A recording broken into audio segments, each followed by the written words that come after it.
ಎಲ್ರಿಗೂ ನಮಸ್ಕಾರ. ಆತ್ಮೀಯ ಧ್ರುವತಾರ ಯೂಟ್ಯೂಬ್ ಚಾನಲ್ಗೆ ಸ್ವಾಗತ. ಸ್ನೇಹಿತರೆ, ಕನ್ನಡ ಚಿತ್ರರಂಗದಲ್ಲಿ ಸಾಕಷ್ಟು ಪವರ್ಫುಲ್ ಸಿನಿಮಾಗಳು ಬಂದಿದೆ. ಲಾಕಪ್ ಡೆತ್ ಈ ಥರ ಸಿನಿಮಾಗಳು. ಅದ್ರಲ್ಲಿ ನಮ್ಗೆ ಯಾವಾಗಲೂ ಕೂಡ ನೆನಪಲ್ಲಿ ಉಳಿಯುವಂಥ ಸಿನಿಮಾ ಯಾವುದು ಅಂತ ಅಂದರೆ AK-47. ಈ ಸಿನಿಮಾ ಸಾಕಷ್ಟು ವಿಚಾರಗಳಿಗೆ ಸುದ್ದಿಯಾಗಿತ್ತು. ಇನ್ನೊಂದು ಏನಕ್ಕೆ ಅಂತಂದರೆ, ಈ ಸಿನಿಮಾ ಒಂದು 1990ರಲ್ಲಿ ನಡೆದಂತಹ ಒಂದು ನೈಜ ಘಟನೆ ಆಧಾರಿತ ಸಿನಿಮಾ ಆಗಿತ್ತು. ಯಾವುದು ಅಂತಂದರೆ ಸಂಜಯ್ ದತ್, ಬಾಲಿವುಡ್ ಸ್ಟಾರ್ ಏನಿದ್ದಾರೆ ಅವರು ಒಂದು ಭಯೋತ್ಪಾದನೆ ಕೇಸಲ್ಲಿ ಸಿಕ್ಕಾಕೋತಾರೆ. ಯಾವ ಥರ ಅವ್ರು ಹೊರಗಡೆ ಬಂದರು ಅನ್ನೋದನ್ನ ಒಂದು ಎಳೆಯಾಗಿ ಇಟ್ಕೊಂಡು ಈ ಒಂದು ಸಿನಿಮಾನ ಮಾಡ್ತಾರೆ. ಆ ಸಿನಿಮಾನೇ AK-47. ಈ ಸಿನಿಮಾನ ಮೊದಲಿಗೆ ಸಾಕಷ್ಟು ಜನ ವಿರೋಧ ವ್ಯಕ್ತಪಡಿಸಿದ್ರಂತೆ, ಈ ಸಿನಿಮಾನ ಮಾಡಬಾರ್ದು ಅಂತ ಅಂದ್ಬಿಟ್ಟು. ಆ ಎಲ್ಲ ಅಡೆತಡೆಗಳನ್ನು ದಾಟಿ ಈ ಸಿನಿಮಾನ ನಿರ್ಮಾಣ ಮಾಡಿದ್ದು ನಿರ್ಮಾಪಕ ರಾಮು ಅವರು. ರಾಮು ಅವರು ಲಾಕಪ್ ಡೆತ್ ಸಿನಿಮಾ ಮಾಡಿದ್ರು. ಅದಾದ್ಮೇಲೆ ಒಳ್ಳೆ ಕತೆ ಬೇಕು ಅಂತ ಹುಡುಕ್ತಿದ್ರು. ಆ ಒಂದು ಟೈಮಲ್ಲಿ ಓಂ ಪ್ರಕಾಶ್ ಅವರು ಈ ಒಂದು ಕಥೆನ ಹೇಳ್ತಾರೆ ಅವ್ರಿಗೆ. ಆಗ ರಾಮ್ ಅವರು ಓಕೆ ಸಿನಿಮಾ ಮಾಡೋಣ, ಮೊದಲಿಗೆ ಈ ಸಿನಿಮಾಗೆ ಪಂಜಾಬಿ ಮತ್ತು ಕನ್ನಡನ ಮಿಕ್ಸ್ ಮಾಡೋಣ ಅಂತ ಹೇಳಿರ್ತಾರೆ. ಆದರೆ ಓಂ ಪ್ರಕಾಶ್ ಅವರು ಅದಕ್ಕೆ ಒಪ್ಕೊಳ್ಳಿದಿರ ಈ ಸಿನಿಮಾ ಅರ್ಧಕ್ಕೆ ನಿಲ್ಲಿಸ್ಬಿಟ್ಟಿರ್ತಾರೆ. ಈ ಸಿನಿಮಾ ಅರ್ಧಕ್ಕೆ ಸ್ಟಾಪ್ ಆಗಿ ಮತ್ತೆ ಕಂಟಿನ್ಯೂ ಆಗುತ್ತೆ. ಅದಾದ್ಮೇಲೆ ಈ ಸಿನಿಮಾನ ರಾಮು ಅವರು ತಗೊಂಡೋಗಿ ಅರ್ಜುನ್ ಸರ್ಜಾ ಅವ್ರಿಗೆ ಕಥೆನ ಹೇಳ್ತಾರೆ.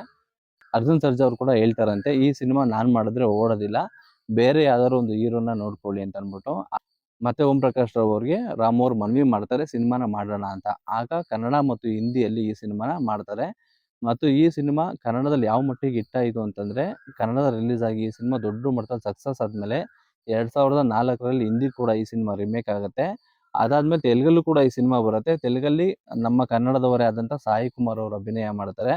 ಆದರೆ ಈ ಸಿನಿಮಾ ತೆಲುಗಲ್ಲಿ ಫ್ಲಾಪ್ ಕೂಡ ಆಗುತ್ತೆ. ಈ ಸಿನಿಮಾ ದೊಡ್ಡ ಮಟ್ಟದಲ್ಲಿ ಹೆಸರು ಕೂಡ ಮಾಡೋದಿಲ್ಲ. ಕನ್ನಡ ಚಿತ್ರರಂಗದಲ್ಲಿ ಮಾತ್ರ ಈ ಸಿನಿಮಾ ಒಂದು ದೊಡ್ಡ ಮಟ್ಟದಲ್ಲಿ ಹೆಸರು ಮಾಡುತ್ತೆ.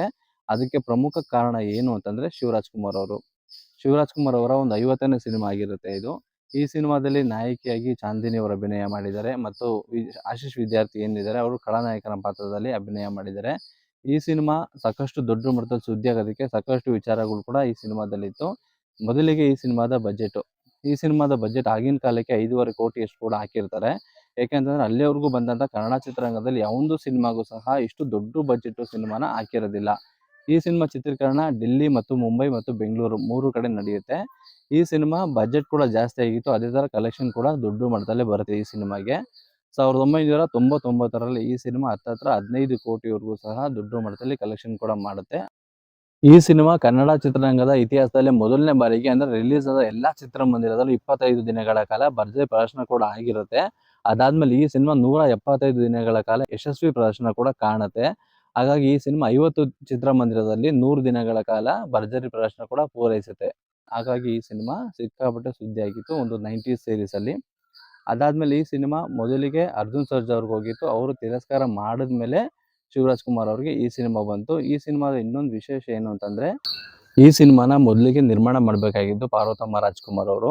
ಆದರೆ ಕಾರಣಾಂತರಗಳಿಂದ ಅವರು ನಿರ್ಮಾಣ ಮಾಡೋಕ್ಕಾಗ್ದಿರ ಒಂದು ರಾಮು ಅವ್ರಿಗೆ ಈ ಸಿನಿಮಾನ ಹೇಳ್ತಾರೆ, ನೀವೇ ನಿರ್ಮಾಣ ಮಾಡಬೇಕು ಅಂತ ಅಂದ್ಬಿಟ್ಟು. ಹಾಗಾಗಿ ಒಂದು ರಾಮು ಪ್ರೊಡಕ್ಷನ್ಗೆ ಈ ಸಿನಿಮಾ ಒಂದು ದೊಡ್ಡ ಹೆಸರನ್ನ ತಂದುಕೊಡುತ್ತೆ. ಈಗಲೂ ಸಹ ರಾಮು ಪ್ರೊಡಕ್ಷನ್ ಅವರು ನಿರ್ಮಾಣ ಮಾಡಿದ ಸಿನಿಮಾಗಳು ಯಾವುದು ಅಂತ ಹೇಳಿದ್ರೆ ಜನರಿಗೆ ನೆನಪಿಗೆ ಬರೋದೇನೆ AK-47 ಸಿನಿಮಾ ಮತ್ತು ಲಾಕಪ್ ಡೆತ್ ಸಿನಿಮಾ. ಈ ಸಿನಿಮಾನ ಓಂ ಪ್ರಕಾಶ್ ಅವ್ರ ನಿರ್ದೇಶನ ಮಾಡಬೇಕಾದ್ರೆ ಈ ಸಿನಿಮಾನ ಹೇಳ್ತಾರಂತೆ, ನನ್ನ ಒಂದು ಸಿನಿಮಾಗೆ ಶಿವರಾಜ್ ಕುಮಾರ್ ಅವ್ರನ್ನ ಬಿಟ್ಟರೆ ಬೇರೆ ಯಾರೂ ಕೂಡ ಸೆಟ್ ಆಗೋದಿಲ್ಲ ಅಂತ ಅಂದ್ಬಿಟ್ಟು. ಮತ್ತು ನಾಯಕಿನ ಆಯ್ಕೆ ಮಾಡೋ ವಿಚಾರದಲ್ಲಿ ಯಾವ ಥರ ಇತ್ತು ಅಂತಂದರೆ, ಎ ಫಿಲಮ್ ರಿಲೀಸ್ ಆಗಿ ದೊಡ್ಡ ಮಟ್ಟದಲ್ಲಿ ಸಕ್ಸಸ್ ಆಗಿರುತ್ತೆ. ಆ ಒಂದು ಟೈಮಲ್ಲಿ ಚಾಂದಿನಿ ಅವ್ರನ್ನ ಹಾಕೊಂಡ್ರೆ ಸಿನಿಮಾಗೆ ಒಂದಷ್ಟು ಕ್ರೇಜ್ ಕೂಡ ಜಾಸ್ತಿ ಆಗುತ್ತೆ ಅಂತ ಅಂದ್ಬಿಟ್ಟು ಅವ್ರನ್ನ ತೊಗೊಂಬಂದು ಇಲ್ಲಿ ನಾಯಕಿಯ ಪಾತ್ರದಲ್ಲಿ ಅಭಿನಯ ಮಾಡಿಸ್ತಾರೆ. ಈ ಸಿನಿಮಾಗೆ ಇನ್ನೊಂದು ಪ್ಲಸ್ ಪಾಯಿಂಟ್ ಏನು ಅಂತಂದರೆ, ಗಿರೀಶ್ ಕಾರ್ನಾಡ್ ಅವರು ಶಿವರಾಜ್ ಕುಮಾರ್ ಅವರ ತಂದೆ ಪಾತ್ರ ನಿರ್ವಹಿಸಿರ್ತಾರೆ. ಮತ್ತು ಈ ಸಿನಿಮಾಗೆ ಹಂಸಲೇಖ ಅವರು ಸಂಗೀತ ಕೊಟ್ಟಿರ್ತಾರೆ. ಮೊದಲು ಈ ಸಿನಿಮಾ ಚಿತ್ರೀಕರಣ ಕೂಡ ಕಂಪ್ಲೀಟಾಗಿ ನಡೆದಿರುತ್ತೆ. ಸಿನಿಮಾನ ಒಂದು ಪ್ರೊಜೆಕ್ಟರಲ್ಲಿ ಹಾಕಿ ಸಿನಿಮಾನ ನೋಡ್ತಾರೆ. ಆಗ ಹಂಸಲೇಖ ಅವ್ರಿಗೆ ಸಿನಿಮಾ ಸಿಕ್ಕಾಪಟ್ಟೆ ಇಷ್ಟ ಆಗಿ, ಈ ಸಿನಿಮಾಗೆ ನಾನು ಸಾಂಗ್ ಮಾಡ್ಕೊಡ್ತೀನಿ, ಈ ಸಿನಿಮಾ ವೇಗ ಇನ್ನಷ್ಟು ಜಾಸ್ತಿ ಆಗುತ್ತೆ ಅಂತ ಹೇಳ್ತಾರೆ. ಆ ಒಂದು ಟೈಮಲ್ಲಿ ಹುಟ್ಟಿದ್ದು ಕಡಲೋ ಈ ಕಡಲೋ ಸಾಂಗು. ಹಾಗಾಗಿ ಈ ಸಿನಿಮಾಗೆ ಈ ಸಾಂಗು ಬಂದಮೇಲೆ ಈ ಸಿನಿಮಾ ಇನ್ನೂ ಜಾಸ್ತಿ ಕೂಡ ಒಂದು ಮೆರುಗನ್ನ ತಂದುಕೊಳ್ಳುತ್ತೆ. ಹಾಗಾಗಿ ಈ ಸಿನಿಮಾ ಊರ್ವಶಿ ಥಿಯೇಟ್ರಲ್ಲಿ ಮೊದಲು ಪ್ರೊಜೆಕ್ಟ್ನ ಕೂಡ ಹಾಕ್ತಾರೆ. ಆ ಪ್ರೊಜೆಕ್ಟ್ನ ಆಗಿ ಪ್ರತಿಯೊಬ್ಬರು ಕೂಡ ಹೇಳಿದ್ದಂದ್ರೆ ಸಿನಿಮಾ ಇದು ಬೇರೆ ಲೆವೆಲಲ್ಲಿದೆ, ಸಿನಿಮಾ ತುಂಬ ದೊಡ್ಡ ಮಟ್ಟದಲ್ಲಿ ಸಕ್ಸಸ್ ಕೂಡ ಆಗುತ್ತೆ ಅಂತ ಅಂದ್ಬಿಟ್ಟು ಅಣ್ಣವರು ಓಂ ಪ್ರಕಾಶ್ ಅವ್ರನ್ನ ಕರೆದು ಹೇಳ್ತಾರಂತೆ, ಒಂದು ಹಾರ ತಂದು ಓಂ ಪ್ರಕಾಶ್ ಅವ್ರಿಗೆ ಹಾಕ್ತೀವಿ, ಯಾಕಂದರೆ ಒಳ್ಳೆ ಅದ್ಭುತವಾಗಿರೋ ಡೈರೆಕ್ಟ್ರು ಶಿವರಾಜ್ ಕುಮಾರ್ನ ತುಂಬ ಚೆನ್ನಾಗಿ ತೋರಿಸಿದ್ದಾರೆ ಅಂತ ಅಂದ್ಬಿಟ್ಟು. ಕತೆ ಹೇಳ್ಬೇಕಾದ್ರೂ ಸಹ ವರ್ಧಪ್ ಅವರೇ ಈ ಸಿನಿಮಾನ ಕತೆನ ಓಕೆ ಮಾಡಿರ್ತಾರೆ. ಯಾಕೆಂತಂದರೆ ನಿಮಗೆಲ್ಲ ಗೊತ್ತು, ವರ್ಧಪ್ ಅವರು ಯಾವೊಂದು ಕತೆನ ಓಕೆ ಮಾಡಿರ್ತಾರೆ ಆ ಸಿನಿಮಾ ದೊಡ್ಡ ಮಟ್ಟದಲ್ಲಿ ಸಕ್ಸಸ್ ಆಗೇ ಆಗ್ತಿತ್ತು ಕನ್ನಡ ಚಿತ್ರರಂಗದಲ್ಲಿ. ಏಕೆಂತಂದರೆ ವರ್ಧಪ್ನವರ ಒಂದು ಸ್ಕ್ರೀನ್ ಪ್ಲೇ ಮಾಂತ್ರಿಕ ಅಂತ ಕೂಡ ಕರೀತಾರೆ ಕನ್ನಡ ಚಿತ್ರರಂಗದಲ್ಲಿ. ಶಿವರಾಜ್ ಕುಮಾರ್ ಅವರಿಗೆ 1999 ಒಂದು ಸುವರ್ಣ ಯುಗ ಅಂತ ಹೇಳ್ಬೋದು. ಏಕೆಂತಂದ್ರೆ ಶಿವರಾಜ್ ಕುಮಾರ್ ಅವರು 1999ರಲ್ಲಿ 5 ಸಿನಿಮಾದಲ್ಲಿ ಅಭಿನಯ ಮಾಡಿದ್ದಾರೆ. ಈಗಿನ ಸ್ಟಾರ್ಗಳು 3 ವರ್ಷಕ್ಕೆ 1 ಸಿನಿಮಾ ಅಥವಾ 2 ವರ್ಷಕ್ಕೆ 1 ಸಿನಿಮಾ ಮಾಡ್ತಿದ್ದಾರೆ. ಒಂದು ಸಿನಿಮಾ ಸಕ್ಸಸ್ ಆದ ತಕ್ಷಣ 2 ವರ್ಷ 3 ವರ್ಷ ಡಿಲೇ ಮಾಡ್ತಾರೆ. ಆದ್ರೆ ಶಿವರಾಜ್ ಕುಮಾರ್ ಅವರು ಆತರ ಯಾವುದೇ ಕಾರಣಕ್ಕೂ ಮಾಡಲಿಲ್ಲ. 1999ರಲ್ಲಿ 5 ಸಿನಿಮಾದಲ್ಲಿ ಅಭಿನಯ ಮಾಡಿದ್ರು. ಮೊದಲಿಗೆ ಬಂದಂತ ಜನ್ಮದಾತ ಮತ್ತು ಚಂದ್ರೋದಯ ಸಿನಿಮಾಗಳು ಅಷ್ಟಾಗಿ ದೊಡ್ಡ ಮಟ್ಟದಲ್ಲಿ ಹೆಸರು ಮಾಡಿರೋದಿಲ್ಲ. ಅದಾದ್ಮೇಲೆ ಅವ್ರು AK-47 ಸಿನಿಮಾ ಮಾಡ್ತಾರೆ. ಹಾಗಾಗಿ ಶಿವಣ್ಣ ಅವರ ಒಂದು ಈ ಮಾಸ್ ಇಮೇಜ್ಗೆ ಈ ಸಿನಿಮಾ ಸಿಕ್ಕಾಪಟ್ಟೆ ಒಪ್ಪುತ್ತೆ. ಅಲ್ಲಿಂದ ಶಿವಣ್ಣ ಅವರ ಒಂದು ಸಾಕಷ್ಟು ಸಿನಿಮಾಗಳು ಮಾಸ್ ಆಗಿ ಬರುತ್ತೆ. ಆ ಸಿನಿಮಾಗಳೆಲ್ಲ ಸಹ ದೊಡ್ಡ ಮಟ್ಟದಲ್ಲಿ ಹಿಟ್ ಆಗಿದೆ.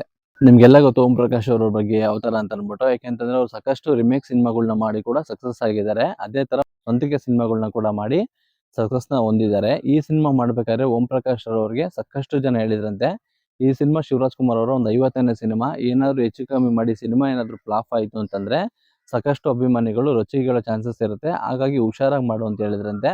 ಅದನ್ನ ಗಮನದಲ್ಲಿ ಇಟ್ಕೊಂಡು ಓಂ ಪ್ರಕಾಶ್ ಅವರು ಈ ಸಿನಿಮಾದ ಸ್ಕ್ರೀನ್ ಪ್ಲೇ ಬರೀತಾರೆ. ಅವರು ಮೊದಲು ಸ್ಕ್ರೀನ್ ಪ್ಲೇ ಬರೀಬೇಕಾದ್ರೆ ಯಾವ ತರ ಅಂತಂದ್ರೆ ವರ್ಧಪ್ಪ ಅವರ ಒಂದು ಫೋಟೋನ ಇಟ್ಕೊಂಡೆ ಬರೀತಾರೆ. ಯಾಕೆಂತಂದ್ರೆ ವರ್ಧಪ್ಪ ಅವರು ಅಂತಂದ್ರೆ ಅವ್ರಿಗೆ ಒಂಥರ ಗುರುಗಳ ಸಮಾನ.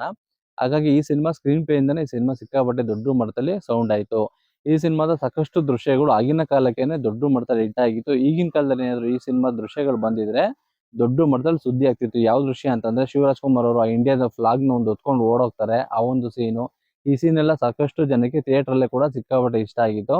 ಈ ಸಿನಿಮಾನ ಈ ಸರಿ ಶಿವರಾಜ್ ಕುಮಾರ್ ಅವರ ಬರ್ತ್ಡೇಗೆ ರಿಲೀಸ್ ಮಾಡೋ ಪ್ಲಾನ್ ಏನಾದ್ರು ಚಿತ್ರತಂಡ ಇಟ್ಕೊಂಡಿದ್ರೆ ತುಂಬಾ ಒಳ್ಳೆ ಕೆಲಸ ಆಗುತ್ತೆ ಅದು. ಹಾಗಾಗಿ ಶಿವರಾಜ್ ಕುಮಾರ್ ಅವರ ಬರ್ತ್ಡೇಗೆ ಈ ಸಿನಿಮಾ ರಿಲೀಸ್ ಆದ್ರೆ ತುಂಬಾ ದೊಡ್ಡ ಮಟ್ಟದಲ್ಲಿ ಹೆಸರು ಕೂಡ ಆಗುತ್ತೆ ಅಂತ ಹೇಳ್ತಾ ವಿಡಿಯೋನ ಇಲ್ಲೇ ಮುಗಿಸ್ತಿದ್ದೀನಿ. ಎಲ್ರಿಗೂ ಧನ್ಯವಾದಗಳು.